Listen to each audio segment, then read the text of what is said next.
जो लोग भी इन्वेस्टमेंट्स करते हैं, वेल्दी होते हैं, वो लोग हमेशा यही चाहते हैं कि यार हमारी जो वेल्थ है ये जनरेशनल वेल्थ में कन्वर्ट हो जाए और ये यहाँ से प्रिजर्व रह के आगे जाए, नेक्स्ट से नेक्स्ट में जाए और आने वाले टाइम में इसका हमें मजीद बड़ा बेनिफिट हो, हमारी आने वाली जनरेशन को बेनिफिट हो। तो वो जनरेशनल वेल्थ बनाना चाहते हैं। लेकिन अब जो 2025 है, 2025 के अंदर हमारे पास कितने सारे ऑप्शन हैं। हमारे पास रियल एस्टेट है, हमारे पास स्टॉक्स है, गोल्ड है, बिटकॉइन, क्रिप्टो करेंसी, बहुत सारे ऑप्शन हैं। हम कहाँ पर इन्वेस्ट करें, सबसे अच्छा ऑप्शन कौन सा है जनरेशनल वेल्थ बनाने के लिए? तो उसके अंदर सबसे अच्छा जो ऑप्शन है वो रियल एस्टेट है। वो क्यों है, आज हम इसके ऊपर बात करते हैं। ये जो मैंने आपको बताया कि रियल एस्टेट सबसे अच्छा ऑप्शन है, इसकी कोई 2-3 वजूहत हैं। नंबर 1 चीज़ जो है वो ये है कि रियल एस्टेट बिल्कुल सेफ होता है। वंस आपने एक जगह पर देखकर कोई प्रॉपर्टी परचेज कर ली सेफ तरीके से, कोई उसमें कोई इशू ना हो, पेपर्स के अंदर डॉक्यूमेंट्स में कोई इशू ना हो, कोई ऐसा कोई इस तरह का प्रॉब्लम ना हो। स्पेशली जैसे बैरियर टाउन है, डीएचए, यहाँ पे ना कोई कब्जा होता है, ना कोई फेक कागजात होते हैं, ऐसा कुछ भी नहीं है।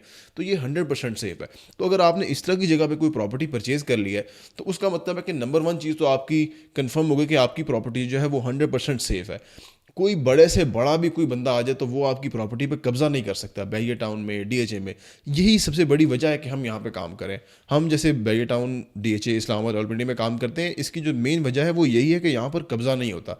ये जो इस तरह की मसाइल है ये लोगों ने कराची में बहुत फेस किए, बाकी शहरों में लोगों ने बहुत फेस किए, ओवरसीज़ पाकिस्तानियों ने बहुत फेस किए मामला कि उनकी प्रॉपर्टी पर कब्जा हो जाता है। तो इस तरह की जगह है, इसका यही बेनिफिट है कि यहाँ पर कब्जा होने का कोई चांस ही नहीं है। 0.01% भी कोई चांस नहीं है आपकी प्रॉपर्टी पर कब्जा होने का। तो नंबर 1 चीज़ जो आपकी सेफ्टी सिक्योरिटी सबसे अहम थी, नंबर 1 चीज़ तो यहाँ पे वो फिल हो जाती है। दूसरी चीज़ जो है, दूसरी चीज़ ये है कि देखिए जो रियल एस्टेट है इसके अंदर आपको रेंटल इनकम मिलती है। फॉर एग्जांपल आपके पास अगर कोई अपार्टमेंट है या कोई दुकान है, हम कहते हैं कि हमारे पास एक दुकान है, एक दुकान जो है वो 1 करोड़ रुपए की आपने परचेज की थी, 50,000 रुपये आपको उसका रेंट आ रहा है। अब वो जो दुकान है आपकी, उस दुकान ने आपको 1 साल के अंदर 6 लाख रुपए रेंट भी दे देना है। ठीक है, वो जो 6 लाख आपको आया वो हर महीने आपके कहीं ना कहीं एक्सपेंस में इस्तेमाल होता रहेगा। आपके घरेलू अखराजात के अंदर या आपका कहीं पे भी जो उसको आप मैनेज करना चाहें, आप उसको तो इस्तेमाल कर ही सकते हैं। जो दुकान आपने 1 करोड़ रुपए की परचेज़ की थी, 1 साल बाद उस दुकान का जो रेंट था 50,000, वो 50,000 इंक्रीज़ होकर 55,000 भी हो गया, रेंट भी इंक्रीज़ हो गया। उस दुकान की जो वैल्यू थी वो भी कम से कम 10-15%, 20% इंक्रीज़ हो ही जाती है। अच्छी जगह पे होगी या जैसी भी जगह पे होगी, इतनी तो वैल्यू पाकिस्तान में हर जगह इंक्रीज़ हो ही जाती है। प्रॉपर्टी की वैल्यू 10-15% तक इंक्रीज़ हो जाती है। तो वो जो दुकान आपने 1 करोड़ की ली थी वो 1 करोड़ 10-15 लाख 20 लाख की दुकान हो गई वो वाली। अब उसके बाद ये है कि आने वाले टाइम के अंदर हर साल आपका रेंट भी बढ़ रहा है, आपकी जो प्रॉपर्टी है उसकी वैल्यू भी बढ़ रही है। 5 सालों में, मैक्सिमम 5 सालों में किसी भी प्रॉपर्टी की वैल्यू डबल हो जाती है। अब देखें जैसे हमारा पाकिस्तान मुल्क है, इसके अंदर इतनी बड़ी आबादी है, इतनी बड़ी पॉपुलेशन है कि यहाँ पर हर चीज़ की रिक्वायरमेंट बहुत ज़्यादा है। अब आपने किसी अच्छी जगह पे, इस्लामाबाद में, रावलपिंडी में, लाहौर में, कराची में अच्छी जगह पे कोई प्रॉपर्टी ली होगी तो उस प्रॉपर्टी का आपको रेंट भी आता रहेगा, उस प्रॉपर्टी की आपकी वैल्यू भी इंक्रीज़ हो रही है। जो आपके रोज़मर्रा के अखराजात हैं, डेली अखराजात हैं, उसके अंदर आपका जो रेंट से इनकम आ रही है वो वहाँ पे लग रही है। और जो आपकी मेन कैपिटल जो वैल्यू थी, जो आपका कैपिटल था पहले, वो वैल्यू उसकी ऑलरेडी बढ़ रही है, आपको कैपिटल गेन मिल रहा है, आपकी जो प्रॉपर्टी उसकी वैल्यू इंक्रीज़ हो रही है। तो इस तरीके से जो जनरेशन वेल्थ है वो तब बनती है कि जब आपके पास इस तरह की प्रॉपर्टीज़ होंगी जो आपको रेंटल इनकम भी दे रही होंगी, जो आपको रिटर्न ऑन इन्वेस्टमेंट भी दे रही होगी, जो आपका कैपिटल भी इंक्रीज़ कर रही होंगी। तो आपकी एक तो यहाँ पर सेफ्टी हो गई, दूसरा ये होगा कि आपको रेंट मिल रहा है और साथ साथ ही आपकी जो वैल्यू है प्रॉपर्टी की वो भी इंक्रीज़ हो रही है।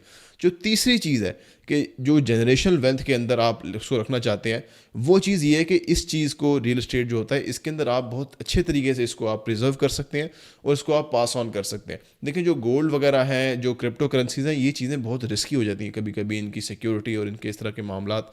जैसे क्रिप्टो करेंसीज हैं या स्टॉक्स हैं, उसमें किसी भी वक्त भी बहुत बड़ा भी कोई टर्न अराउंड आ सकता है, कोई चीज़ की प्राइस एकदम ख़त्म हो सकती है, एकदम कम हो सकती है, कोई इशू आ सकता है। लेकिन जो रियल एस्टेट है इसके अंदर ये होगा, इसके अंदर छोटे मोटे अप डाउन्स आते रहते हैं। यार कोई हालात अच्छे नहीं रहे, कोई इशू आ गया मुल्क के अंदर, कोई रजीम चेंज होगा, तो वो 1-2 साल 3 साल डिस्टर्ब हो गया, लेकिन फिर वो स्लोली रीगेन कर लेती है अपनी वैल्यू, फिर वो स्लोली स्लोली दोबारा उसी पेस पे आ जाती है। अगर आप 5 साल का 10 साल का ग्राफ देखेंगे तो वो जो प्रॉपर्टी की वैल्यू थी वो बड़ी ही है। प्रॉपर्टी की वैल्यू कम नहीं हो सकती, किसी भी जगह पे कोई भी प्रॉपर्टी होगी उसकी वैल्यू हमेशा ही बढ़ेगी, वो कभी भी कम नहीं हो सकती। तो ये जो सबसे बड़ी सेफ्टी है इसके अंदर कि यार आपकी जो चीज़ है वो अपनी जगह पे इंटैक्ट है, वो अपनी जगह पे बिल्कुल सॉलिड है और उस चीज़ को आप नेक्स्ट आगे अपने पास ऑन भी कर सकते हैं और आगे भी वो चीज़ उस तरह से इंटैक्ट ही रहेगी।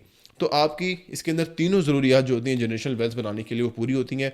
नंबर 1 कि किसी किस्म का आपको परेशानी वाली बात नहीं कि यार कोई छीन ना ले, कोई कब्ज़ा ना हो जाए, वो आपके पास 100% सेफ्टी है, आपकी इन्वेस्टमेंट जो है, आपका जो कैपिटल 100% सेफ है।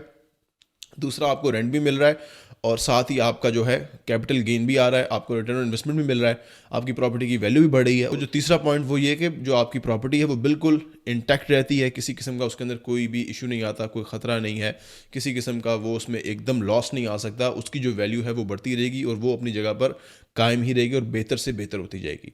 तो ये 3 चीज़ें थी जिसकी वजह से जो रियल एस्टेट के अंदर इन्वेस्टमेंट है ये आपको जनरेशनल वेल्थ बनाने में मदद दे सकती है। हमारे जो तमाम प्रोजेक्ट्स और हमारी जो तमाम वर्किंग्स हैं वो बैरिया टाउन, डीएचए, इस्लामाबाद, रावलपिंडी के अंदर है। तो अगर आपकी कोई रिक्वायरमेंट है तो आप रब्ता कर सकते हैं और आपकी तमाम रिक्वायरमेंट्स को हम पूरा करेंगे और आपकी जो भी चीज़ आपके लिए बेहतर होगी वो चीज़ आपको प्रोवाइड की जाएगी।